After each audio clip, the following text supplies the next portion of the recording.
বলতো, জানো তোমরা হুমায়ুন কবির ওই দার্জিলিংয়ে একটা গরু জবাই করার কসাইখানা খুলে দিয়েছে। তোমরা যদি হুমায়ুন কবিরকে ভোট দাও তাহলে কিন্তু তোমাদের এই হিন্দু গ্রামের মোড়ে মোড়েও গরু জবাই করার কসাইখানা খুলে দেবে পানি সম্পদ দপ্তরের মন্ত্রী। হিন্দুরা বললো তা তো ঠিক, তাহলে ডকুমেন্টস দেখান। অদিত চৌধুরী শিয়ানা ঘুঘু ও ডকুমেন্টস তুলে দিয়ে দিল। হিন্দুরা কিন্তু যাকে আমাকে ভোট দিত তারা ভোটের দিনে এক কাঠটা ভোট দিল কাকে? আজকে যিনি রেজিনগরের এমএলএ তার নাম হচ্ছে রবিউল আলম চৌধুরী। ওই 2013 সালের 23শে ফেব্রুয়ারি ও একবারও কোনো দেয়ালে রবিউল আলম চৌধুরী লেখেনি, রবি চৌধুরী, মানে অধীর চৌধুরীর মাস্তুতো ভাই। আলম লিখলে তো মানুষ ভোট দেবে না, হিন্দুরা বলবে তো হুমায়ুন কবিরকে দেবো। হুমায়ুন কবিরকে আগে দিয়েছিলাম, তাহলে আবার হুমায়ুন কবিরকে দেবো। এই রবি চৌধুরীর নামটা দেয়ালে দেয়ালে আলম লিখতে দিল না, শুধু রবি চৌধুরী লিখে হুমায়ুন কবিরকে হারালো। দেখ কেমন লাগে 2024-এ। 2013-তে অধীর চৌধুরী তুমি হুমায়ুন কবিরকে হিন্দুত্ব দেখিয়ে গঙ্গাতে তাদের নাকি মৃত্যু পোড়াতে দেব না, আমি নাকি কসাইখানা খুলে দেব। আমি যখন 2024-এ ইউসুফ পাঠানের হয়ে ভোট করতে নামলাম, যখন যোগী আদিত্যনাথ ইউপি থেকে এসে শক্তিপুরে বলছে মুসলমানদেরকে উল্টো করে টাঙিয়ে 7 পিঁড়া সিধা করব, তখন এই মমতা ব্যানার্জির দলের পক্স পার্সন থেকে শুরু করে এই জেলার যে ভেড়া এমএলএ আছে, যে ভেড়া এমএলএগুলো আছে তৃণমূলের, কোনো ভেড়া মুখ খুলেনি, আমার পক্ষে কথা বলেনি, নিশ্চুপ ছিল, পুরোপুরি নিশ্চুপ ছিল। আমি হুমায়ুন কবির উনি যখন 30শে এপ্রিল 2024 যোগী আদিত্যনাথ বলল যে এটা দাঙ্গা আবাজ আছে এখানে, আমাকে ডাইরেক্ট নাম না করে আমাকে দাঙ্গাবাজ আখ্যা দিল। সেই দাঙ্গাবাজের জন্য বলল যদি এটা ইউপি হতো তাহলে আমি যোগী আদিত্যনাথ উল্টো করে টাঙিয়ে 7 পিঁড়া সিধা করে দিতাম। বলল কবে?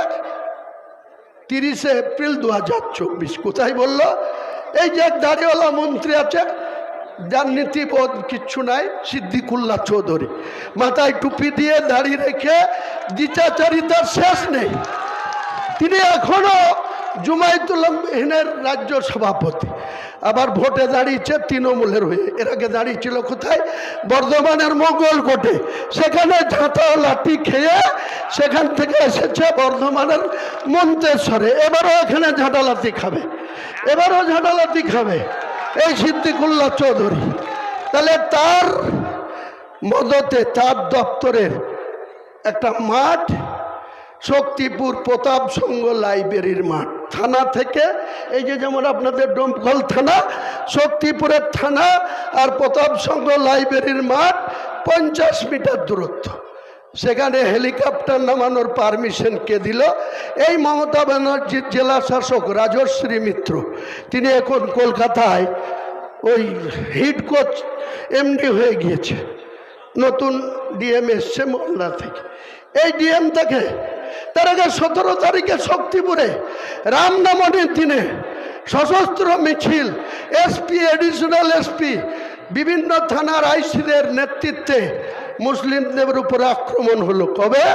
17 এপ্রিল 2024।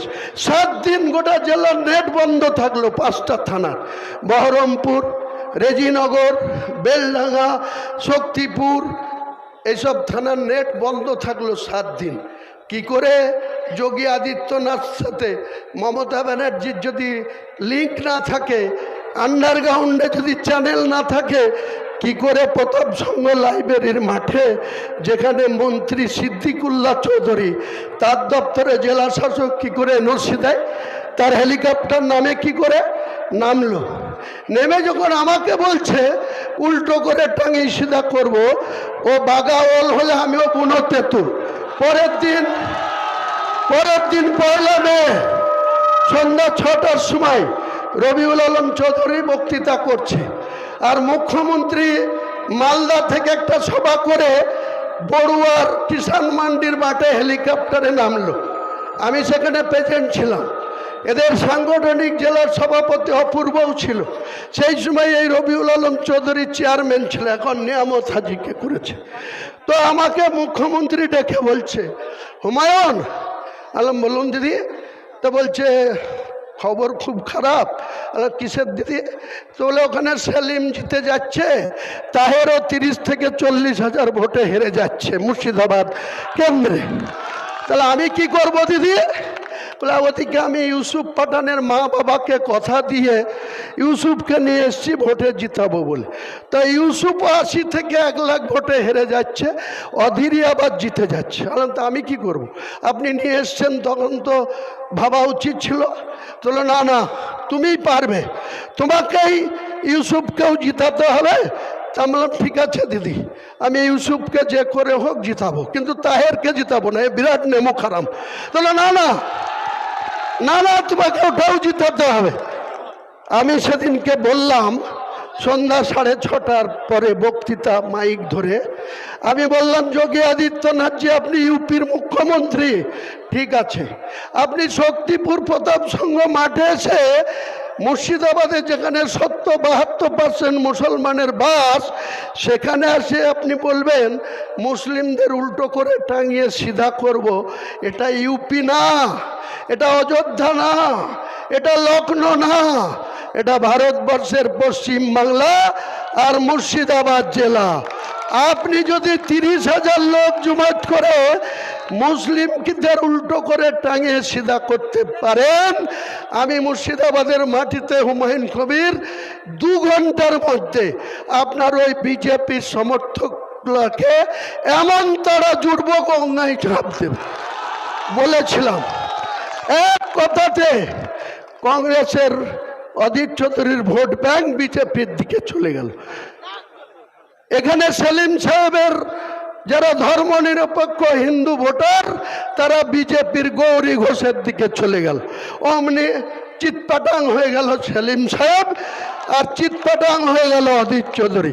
আমি বদলাটা নিলাম 2013 সালের 23শে ফেব্রুয়ারি আমার বিরুদ্ধে যে হিন্দু মুসলমানের সুরসুরি দিয়েছিল তার যোগ্য জবাবটা দিয়েছি।